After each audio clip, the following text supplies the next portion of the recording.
తుఫాను ప్రభావంతో తిరుమలలో విస్తారంగా వర్షాలు కురుస్తున్నాయి. దీనివల్ల భక్తులు ఇబ్బందులు పడుతున్నారు. ఉమ్మడి చిత్తూరు జిల్లా వ్యాప్తంగా నిన్నటి నుంచి వర్షాలు కురుస్తున్నప్పటికీ ఇవాళ సాయంత్రానికి అవి మరింత పెరిగే అవకాశం ఉందని వాతావరణ నిపుణులు హెచ్చరించారు. దీంతో జిల్లా కలెక్టర్ పూర్తి స్థాయిలో అలర్ట్ ప్రకటించారు. అంతేకాకుండా తుఫాను తీవ్రత దృష్ట్యా రేపు విద్యాసంస్థలకు సెలవు ప్రకటిస్తూ కలెక్టర్లు ఆదేశాలు జారీ చేశారు. మరిన్ని వివరాలు మా ప్రతినిధి దామోదర్ తిరుమల నుంచి అందిస్తారు.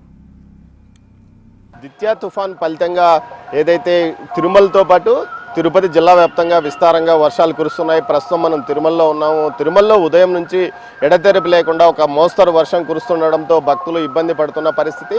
తిరుమల ఆలయ శ్రీవారి దర్శనానికి వెళ్ళిన భక్తులు బయటికి వచ్చి ఇబ్బందులు ఎదుర్కొంటున్న పరిస్థితి. ఎక్కడైతే వర్షం రాకుండా ఉంటుందో ఆ ప్రాంతాలకు ఏదైతే జర్మన్ షెడ్లతో పాటు ఇతర ప్రాంతాల్లోకి వెళ్ళి తలదాచుకుంటున్న పరిస్థితి. మరోవైపు ఈ వర్షాలు మరో 3 రోజుల పాటు కురవనున్నట్లు సమాచారం.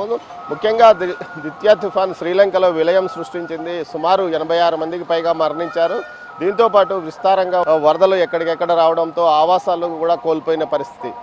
లక్షలాది మంది పునరావాస కేంద్రాలకు శ్రీలంకలో తరలించిన పరిస్థితి. ప్రస్తుతం తుఫాను ఏదైతే ఇటు పుదుచ్చేరి చెన్నై మధ్యలో 12 కిలోమీటర్ల వేగంతో పయనిస్తుంది. రేపు సాయంత్రానికి తీరం దాటే అవకాశం ఉందని ఏదైతే ఇస్రో శాస్త్రవేత్తలు చెప్తుంటే వాతావరణ నిపుణులు మాత్రం అది బలహీనపడే అవకాశం ఉందని చెప్తున్నారు. కానీ ఏదైతే దిత్యా తుఫాను ఫలితంగా ఆంధ్రప్రదేశ్కు సంబంధించి 3 కోస్తా జిల్లాలు ఏదైతే తిరుపతి, నెల్లూరు, ప్రకాశం జిల్లాల్లో భారీగా వర్షాలు కురిసే అవకాశం ఉంది. తిరుపతి జిల్లాకు సంబంధించి సముద్ర తీర ప్రాంతానికి దగ్గరగా ఉన్న సుల్లూరుపేట, నాయుడుపేట, గూడూరు, వెంకటగిరి, శ్రీకాళహస్తి, సత్యవేడు ఈ ప్రాంతాల్లో భారీగా వర్షాలు గత రాత్రి కురిశాయి. అయితే ఈ ఉదయం నుంచి కొంత తెరిపించింది. మరోసారి ఇప్పుడు వర్షాలు ప్రారంభమయ్యాయి. ముఖ్యంగా ఈ వర్షాల వల్ల ఇప్పటికే చెరువులు పూర్తి స్థాయిలో నిండడం వల్ల గతంలో వచ్చిన వర్షాలకు చెరువు కట్టలు బలహీనపడి తెగిపోయే అవకాశం ఉన్న నేపథ్యంలో వాటి కోసం పూర్తిగా రక్షణాత్మక చర్యలు తీసుకోమని కలెక్టర్ ఆదేశించాడు. దీంతోపాటు రేపు పాఠశాలలకు సెలవులు కూడా ప్రకటించిన పరిస్థితి. మరోవైపు పోలీస్ యంత్రాంగం కూడా అలర్ట్ అయింది. దీనికి సంబంధించి ఎన్డీఆర్ఎఫ్, ఎస్టీఆర్ఎఫ్ బలగాలతో పాటు సిబ్బందికి అవసరమైన బోట్లు, లైఫ్ జాకెట్లకు, అదేవిధంగా ఏదైనా కాలువల్లో పొంగి పొరలే ప్రవేశించేటప్పుడు బారికేడ్లు కూడా సిద్ధంగా ఉంచుకున్నారు. అంతేకాకుండా ఇటు చెరువు కట్టలు బలహీనంగా ఉన్న ప్రాంతాలను ముఖ్యంగా అటు పోలీసు ప్రతి పోలీసుతో పాటు ఇటు రెవెన్యూ, ఇరిగేషన్ అధికారులు ఖచ్చితంగా వెళ్ళి వాటిని తనిఖీలు చేయాలి. ఎక్కడైనా బలహీనంగా ఉండేటట్లయితే అవసరమైన ఇసుక మూటలు కూడా సమకూర్చుకోవాలంటూ కూడా అధికారులు, ఉన్నతాధికారులు ఆదేశించారు. దీంతోపాటు సీఎం చంద్రబాబు నాయుడు 3 జిల్లాల ఏదైతే ఇటు ఉమ్మడి చిత్తూరు జిల్లాకు సంబంధించి చిత్తూరు, తిరుపతి జిల్లా కలెక్టర్లతో పాటు పొట్టి శ్రీరాములు నెల్లూరు జిల్లా, అదేవిధంగా ఇటు ప్రకాశం జిల్లాకు సంబంధించిన జిల్లా ఉన్నతాధికారులతో ఆయన టెలికాన్ఫరెన్స్ నిర్వహించి పూర్తి స్థాయిలో పటిష్టంగా చర్యలు తీసుకోవాలని ఆదేశించారు. అదేవిధంగా ఇప్పటికే సుల్లూరుపేట నియోజకవర్గానికి సంబంధించి, గూడూరు నియోజకవర్గానికి సంబంధించి ఒక 12 చోట్ల పునరావాస కేంద్రాలను ఏర్పాటు చేశారు.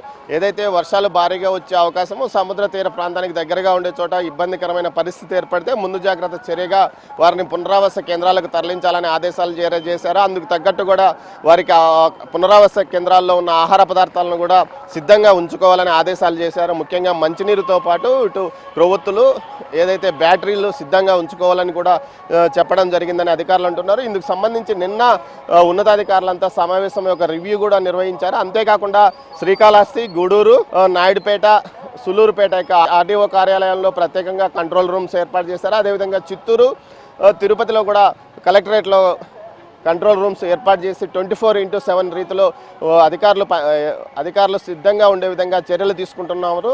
మొత్తం మీద దిత్యా తుఫాన్ ఎదుర్కోవడానికి జిల్లా పోలీస్ యంత్రాంగం పూర్తి సిద్ధంగా ఉంది. మరోవైపు తమిళనాడుకు సంబంధించి అటు పుదుచ్చేరి నుంచి చెన్నై వరకు 9 జిల్లాల పరిధిలో భారీ వర్షాలు కురుస్తున్న నేపథ్యంలో ఇప్పటికే సెలవుల్లో విద్యాసంస్థలు ఉన్నాయి. దీంతోపాటు ప్రతి తాలూకాకు ఒక ఐఏఎస్ ఆఫీసర్ను ఇన్ఛార్జిగా నియమించి పునరావాస కేంద్రాలకు ఏదైతే ప్రజలను తరలిస్తున్నారు, అత్యవసరమైన పరిస్థితులు ఎదుర్కోవడానికి ఎన్డీఆర్ఎఫ్ బలగాలను కూడా పెద్ద ఎత్తున పిలిపించారు. అవసరమైతే సైన్యం సహాయం కూడా తీసుకుంటామంటూ కూడా ముఖ్యమంత్రి స్టాలిన్ ప్రకటించిన నేపథ్యం. ఇందుకు సంబంధించి నిరంతరము సచివాలయం నుంచి మానిటరింగ్ చేయడానికి అధికారులను కూడా ఏర్పాటు చేశారు. ఇది ఏదైతే దిత్యా తుఫాన్ ఫలితంగా ఏపీతో పాటు తమిళనాడులో ఉన్న పరిస్థితి. కెమెరా పర్సన్ పురుషోత్తంతో దామోదర్, తిరుమల నుంచి.